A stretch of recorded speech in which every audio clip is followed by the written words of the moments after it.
Chapter 4. True Speech. Truth is known by practice only. Without sincerity there can be no knowledge of truth, and true speech is the beginning of all sincerity. Truth in all its native beauty and original simplicity consists in abandoning and not doing all those things which are untrue, and embracing and doing all those things which are true. True speech is therefore one of the elementary beginnings in the life of truth. Falsehood, and all forms of deception, slander, and all forms of evil speaking, these must be totally abandoned and abolished before the mind can receive even a small degree of spiritual enlightenment.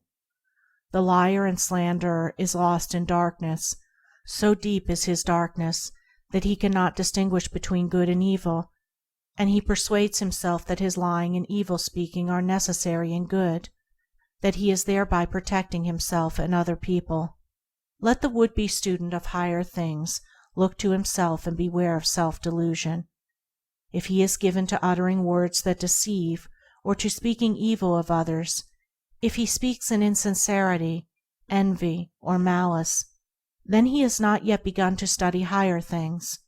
He may be studying metaphysics, or miracles, or psychic phenomena, or astral wonders. He may be studying how to commune with invisible beings, to travel invisibly during sleep, or to produce curious phenomena. He may even study spirituality theoretically and as a mere book study. But if he is a deceiver and a backbiter, the higher life is hidden from him.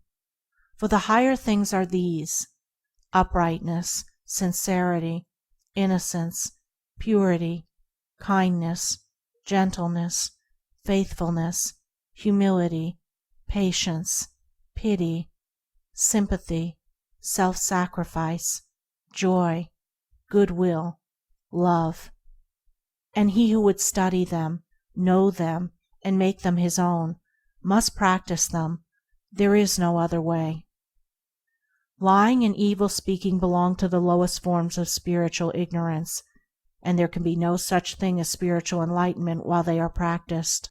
Their parents are selfishness and hatred. Slander is akin to lying, but it is even more subtle, as it is frequently associated with indignation, and by assuming more successfully the appearance of truth, it ensnares many who would not tell a deliberate falsehood. For there are two sides to slander. There is the making of repeating of it, and there is the listening to it and acting upon it. The slanderer would be powerless without a listener. Evil words require an ear that is receptive to evil in which they may fall, before they can flourish. Therefore, he who listens to a slanderer, who believes it, and allows himself to be influenced against the person whose character and reputation are defamed, is in the same position as the one who framed or repeated the evil report. The evil speaker is a positive slanderer. The evil listener is a passive slanderer. The two are cooperators in the propagation of evil. Slander is a common vice and a dark and deadly one. An evil report begins in ignorance and pursues its blind way in darkness. It generally takes its rise in a misunderstanding. Someone feels that he or she has been badly treated, and filled with indignation and resentment, unburdens himself to his friends and others in vehement language, exaggerating the enormity of the supposed offense on account of the feeling of injury by which he is possessed. He is listened to and sympathized with. The listeners, without hearing the other person's version of what has taken place, and on no other proof than the violent words of an angry man or woman, become cold in their attitude towards the one spoken against, and repeat to others what they have been told, and as such repetition is always more or less inaccurate, a distorted and altogether untrue report is soon passing from mouth to mouth. It is because slander is such a common vice that it can work the suffering and injury that it does. It is because so many, not deliberate wrongdoers, and unconscious of the nature of the evil into which they so easily fall, are ready to allow themselves to be influenced against one whom they have hitherto regarded as honorable, that an evil report can do its deadly work. Yet its work is only amongst those who have not altogether acquired the virtue of true speech. the cause of which is a truth-loving mind. When one who has not entirely freed himself from repeating or believing an evil report about another hears of an evil report about himself, his mind becomes aflame in burning resentment, his sleep is broken, and his peace of mind is destroyed.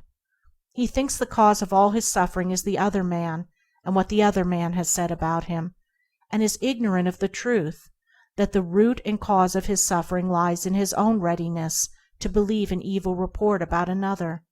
The virtuous man, he who has attained to true speech, and whose mind is sealed against even the appearance of evil speaking, cannot be injured and disturbed by any evil reports concerning himself, and although his reputation may for a time be stained in the minds of those who are prone to suggestions of evil, his integrity remains untouched and his character unsoiled, for no one can be stained by the evil deeds of another but only by his own wrongdoing. And so, through all misrepresentation, misunderstanding, and contumely, he is untroubled and unrevengeful, his sleep is undisturbed, and his mind remains in peace. True speech is the beginning of a pure, wise, and well-ordered life. If one would attain to purity of life, if he would lessen the evil and suffering of the world, let him abandon falsehood and slander in thought and word. Let him avoid even the appearance of these things, for there are no lies and slanders so deadly as those which are half-truths.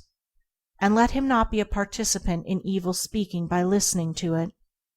Let him also have compassion on the evil speaker, knowing how such a one is binding himself to suffering and unrest.